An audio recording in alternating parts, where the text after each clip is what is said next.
നാളുകൾ തീരുകയായി കൃപാകവാടം അടയാറായി. ഇനിയൊരു സമയം നിനക്കുണ്ടെന്ന് സഹജ നിനക്കിന്നുറപ്പുണ്ടോ?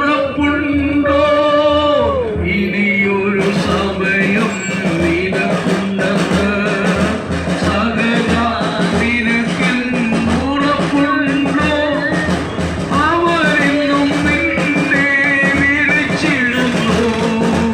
ഇത് നിനക്കായുള്ള ദിവ്യവിധി. അവരെന്നും നിന്നെ വിളിച്ചിടുന്നു. ഇത് നിനക്കായുള്ള ദിവ്യവിധി.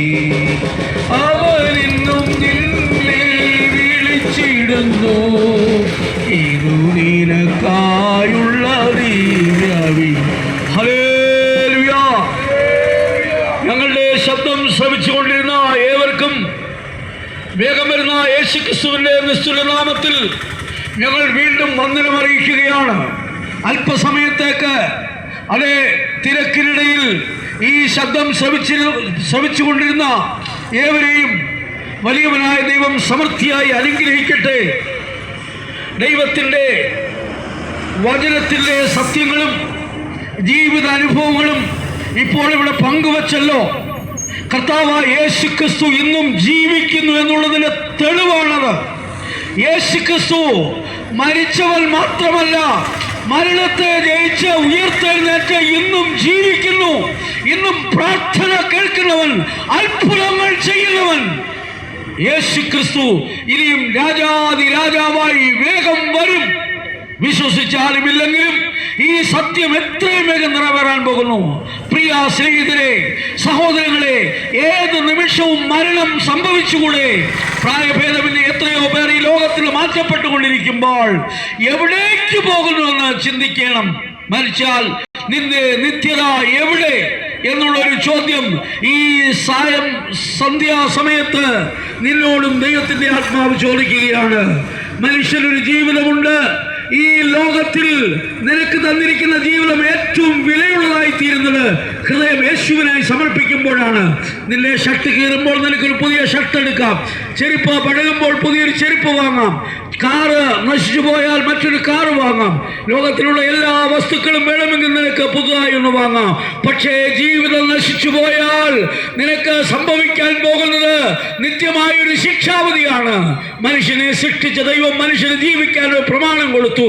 ആ പ്രമാണത്തിൽ അന്യപ്പെട്ടു പോകുന്നവനെയാണ് പാപി എന്ന ബൈബിൾ വ്യക്തമാക്കുന്നത്. പാപം മനുഷ്യനെ രോഗിയാക്കി തീർക്കുന്നു. പാപം മനുഷ്യനെ സമാധാനമില്ലാത്തവരാക്കി മാറ്റുന്നു. പാപം മനുഷ്യനെ നിത്യനാശത്തിലേക്ക് കൊണ്ടെത്തിക്കുന്നു.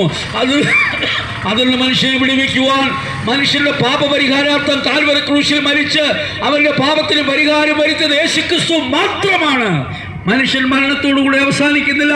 മരണത്തിനപ്പുറത്തൊരു ജീവിതമുണ്ട്. അത് തെളിയിച്ചു തന്ന യേശുക്രിസ്തു.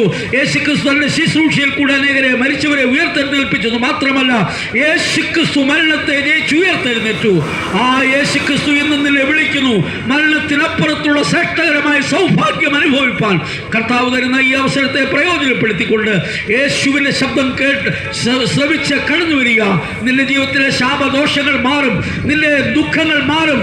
നിനക്ക് നിത്യമായ ഒരു സന്തോഷം കർത്താവ് പ്രദാനം ചെയ്യും. പ്രത്യാശയുള്ള ജീവിതത്തിനായി നിന്നെ സമർപ്പിച്ചുകൊണ്ട് യേശുവിന്റെ അടുക്കലേക്ക് കടന്നു വരുന്നുവെങ്കിൽ നിന്റെ ജീവിതം ധന്യമായി തീരും. യേശു നിന്നെ സ്നേഹിക്കുന്നു.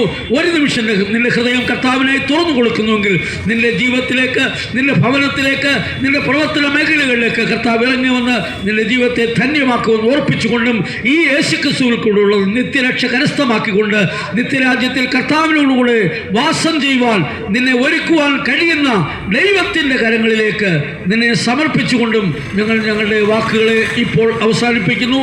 ദൈവം നമ്മെ ഏവരെയും അനുഗ്രഹിക്കട്ടെ. ഒരു നിമിഷം പ്രാർത്ഥിക്കാം. പരിശുദ്ധനായ ഞങ്ങളുടെ സ്വർഗീയ നല്ല പിതാവേ, നന്ദിയോടെ വാഴ്ത്തുന്നു, സ്തുതിക്കുന്നു. കർത്താവേ, രാവിലെ മുതൽ ഈ സമയം വരെയും ഞങ്ങളുടെ പ്രവർത്തനങ്ങളെ കർത്താവ് തന്നെ നിയന്ത്രിച്ചു. കർത്താവ് ഞങ്ങളുടെ നായകനായിരുന്നു. പ്രകൃതി ഞങ്ങൾക്ക് അനുകൂലമാക്കി തീർത്തു. എല്ലാ സ്ഥലത്തും ദൈവവചനം കേൾക്കുവാൻ അനേകരെ നീ ഒരുക്കിയല്ലോ കർത്താവേ. അവിടുത്തെ വായിൽ നിന്ന് പുറപ്പെടുന്ന വചനം വെറുതെ മടങ്ങി വരികയില്ല എന്നും അയച്ച കാര്യം